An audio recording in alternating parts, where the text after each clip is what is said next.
episode of First Down by CoachTools. Today I'm here with Coach Ben Luther. Thanks for coming on, Coach. Oh, no problem. It's my pleasure. I'm glad I could be a part of this on this Saturday morning.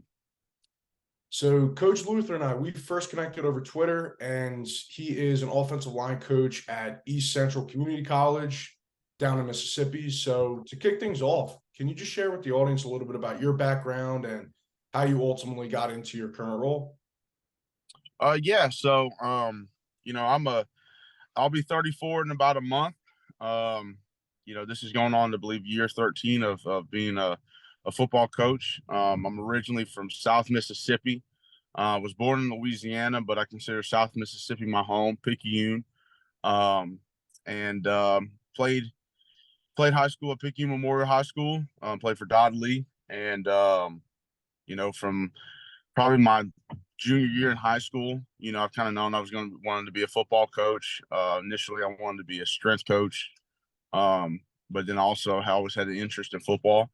Out of high school, I signed with Pearl River Community College back in 2008, and from there, I only did that for 1 year, and I kind of saw the writings on the wall as a 5'11" and a half center that probably wasn't going to make it past that, and so then I knew that as a young man who wanted to coach, let me try to find opportunities to better myself in my free time that I now had. So I volunteered at different high schools, did the same thing when I went to Ole Miss, intern in their Olympic weight room, and then volunteered at Oxford High School, Holly Springs High School, and I was very fortunate enough as a senior.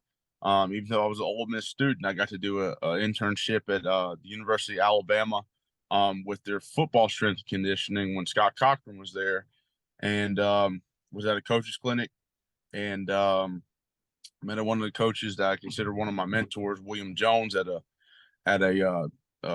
coach's clinic, and I had some former coaches from Picayune who played for him. And the recommendation started, the connection started, and that's how I got into college football. And started off at East Mississippi Community College.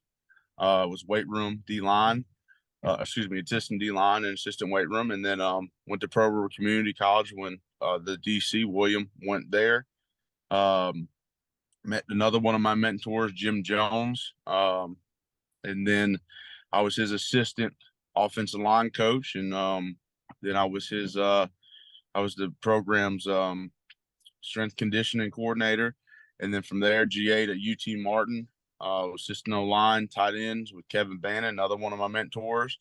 Did that for a year and a half, went to University of South Alabama, GA under Richard Owens. Did that for about 8 months. And then got my first full-time gig at Tusculum University. With another guy I consider my mentor, Brian Ferguson, was with him for 3 years at Tusculum, followed him to Concord University. And then I did that for 2 years. And, it was a crazy thing. I went kind of full circle, was trying to get out of Mississippi younger in my career. And then now I'm back in Mississippi, and had been with Ferg, and I was at Concord for about 2 years. And, I had some job offers in Mississippi, and the previous staff at East Central with Ken Karcher had a vacancy in their O-line, and a couple of the mentors I just talked about, plus the one at Concord had known Ken, and they were able to get that to work out for me. And then Coach Karcher had ended up retiring the middle of the season I was there at 22, and then Coach Webster took over last year, and lo and behold, my connections knew Coach Webb, and I think God just wanted me to be in Mississippi, and I'm as happy as ever as I've been in my career, and I'm really enjoying it. And it's I've always said I wanted to get away from Mississippi, but somehow I'm back in it, and I love it. And just the junior college football experience is unique in itself, and I wish I could describe it to everybody about this league, about how special it is to us Mississippi guys, and then people that have coached in it and been around it, signed in it. It is just it is nothing like any of the experiences I've had in a good way. I think people don't know how competitive and how well coached this league it really is outside of Mississippi, and just how much pride our logos mean to these kids and us and to the community.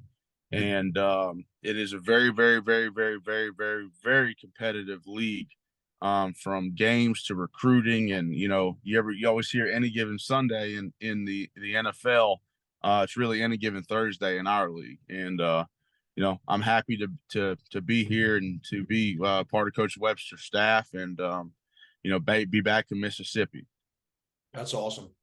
So if you had to go back to like the beginning of your career, like let's say like 10 years ago, what Mm-hmm. advice would you give yourself then? I would say 10 years ago, I was always a grunt worker, and focused on learning schemes and stuff like that. And all that is great.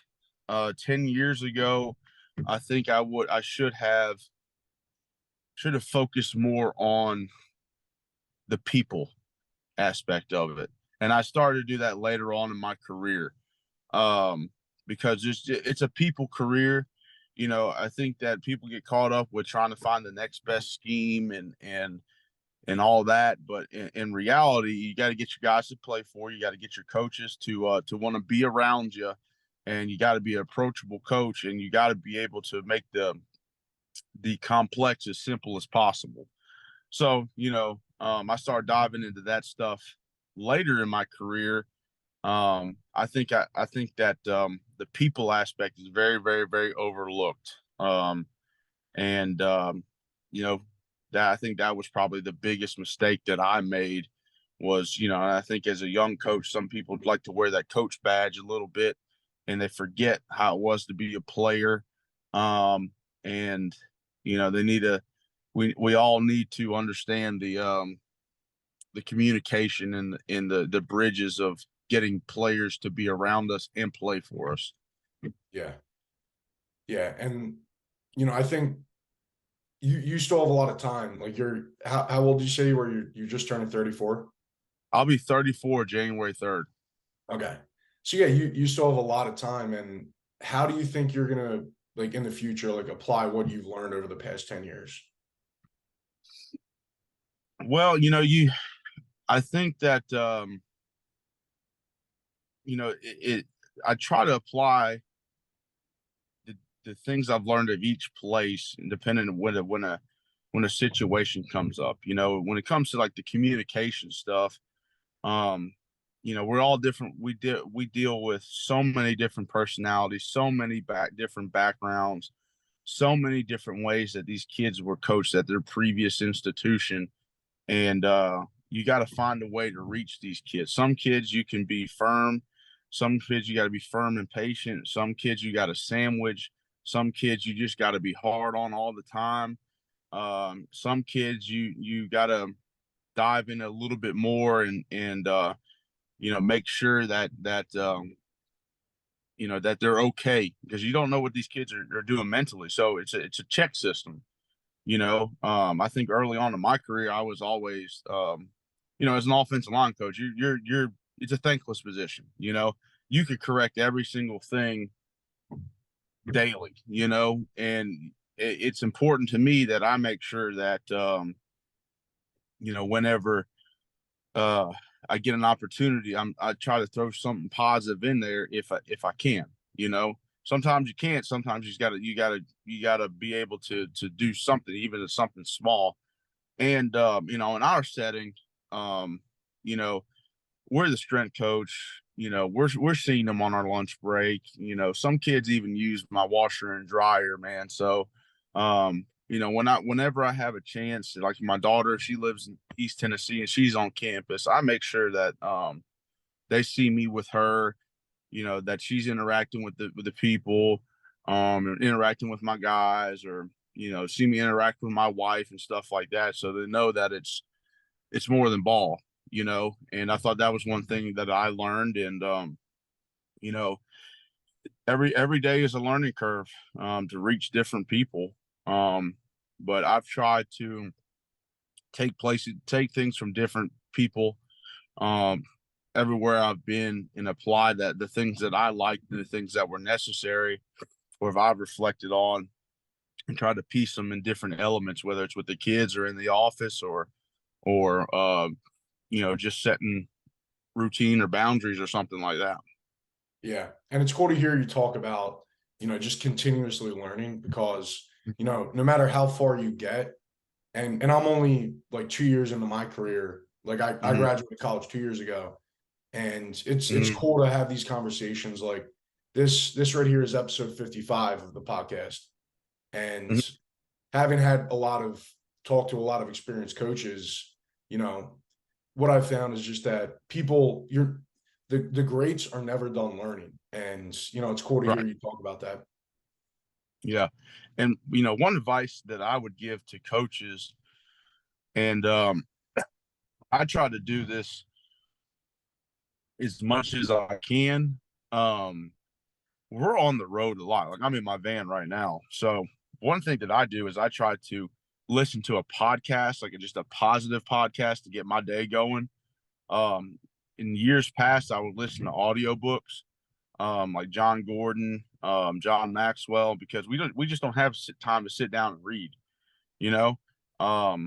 So those are always good things. Like when you're taking a walk during the day, excuse me, or, driving is, I have a set channel that I listen to and I just click on that and I go right to it. It's easy. It's there. And I use the Hoopla app for books. Now I'm guilty of not having listened to any books this year, but I listen to like Daily Motivation by Motiversity. That's on my top played. So if I have 10 minutes in the office, I throw my ear pods in, watching film, or if I go for a walk for a day, and that can help you, continue to be positive. And maybe you hear something that you could apply to your kids or your life, your whatever, Definitely. Any last words you want to share with the audience, Coach? No, I think, enjoy the grind and enjoy the journey. Um, Everything happens for a reason. I know a lot of young coaches try to force things and get frustrated when things don't happen. I think coaching in itself is not it's not a 100-yard dash. It's a marathon. A lot of people get out of it because of either money or time, or they're not getting the results that they want within a few years. It's a grind. It's a people business, and it's going to take time to get where you want. And ultimately, no matter what logo that you wear, find a place that has great people, and that lets you coach, and that you just want to go to work for. It doesn't matter if that's NAI, JUCO, Division I, Division II, high school. I think ultimately people fail and associate themselves with their logo, and that has something to do with how they feel with their just as a person.